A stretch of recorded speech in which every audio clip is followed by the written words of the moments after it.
વિસનગર શહેરમાં કાળઝાળ ગરમીના કારણે લોકોના સ્વાસ્થ્ય પર અસર જોવા મળી રહી છે। વિસનગર સિવિલ હોસ્પિટલમાં છેલ્લા 3 દિવસમાં લૂ લાગવા અને ડિહાઇડ્રેશન સહિતના ગરમી સંબંધિત 20 કેસ નોંધાયા છે। આ પૈકી 4 દર્દીઓને વધુ સારવાર માટે દાખલ કરવામાં આવ્યા છે। હોસ્પિટલના સૂત્રો અનુસાર દાખલ દર્દીઓની હાલત સ્થિર છે। હોસ્પિટલ દ્વારા આપવામાં આવેલી માહિતી મુજબ ગરમીના પ્રકોપને કારણે ચક્કર આવવા, લૂ લાગવી, શરીરમાં પાણીની કમી, માથાનો દુખાવો તેમજ ઝાડા ઉલટી જેવા લક્ષણો સાથેના દર્દીઓ સારવાર માટે આવ્યા હતા।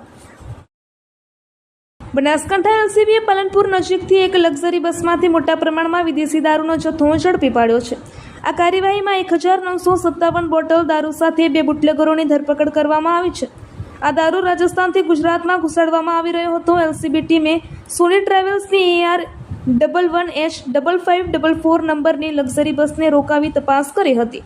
બસની પેસેન્જર સ્લીપર સીટોમાંથી છુપાવેલો ₹8.56 લાખથી વધુ કિંમતનો વિદેશી દારૂ અને બિયરનો જથ્થો મળી આવ્યો હતો।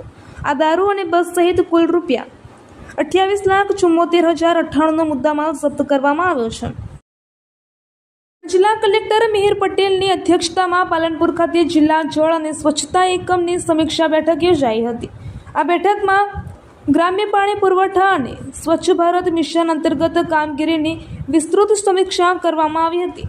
આ બેઠક દરમિયાન જિલ્લાની ગ્રામ્ય પાણી પુરવઠા યોજનાઓ, જળ સેવાની સમીક્ષા, પાણી પુરવઠા સંબંધિત ફરિયાદો અને તેના નિવારણ પર ચર્ચા કરવામાં આવી હતી। ગત બેઠકના નિર્ણયો અને કાર્યવાહી નોંધને પણ મંજૂરી આપવામાં આવી હતી।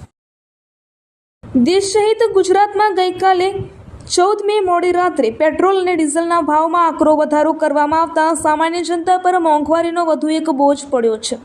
પેટ્રોલમાં પ્રતિ લીટર 2.99નો વધારો થતાં નવો ભાવ ₹97.50 થયો છે, જ્યારે ડીઝલમાં પણ 3.9નો વધારો થતાં તે ₹93.29 પર પહોંચ્યો છે। સામાન્ય રીતે ઈંધણના ભાવમાં ફેરફાર રાત્રે 12 વાગે થતો હોય છે, પરંતુ આ વખતે પ્રથમવાર રાત્રે 3 વાગે પંપ સંચાલકોને સૂચના આપી તાત્કાલિક અસરથી નવા ભાવ લાગુ કરી દેતા ગ્રાહકોમાં આશ્ચર્ય અને આક્રોશ જોવા મળ્યો છે।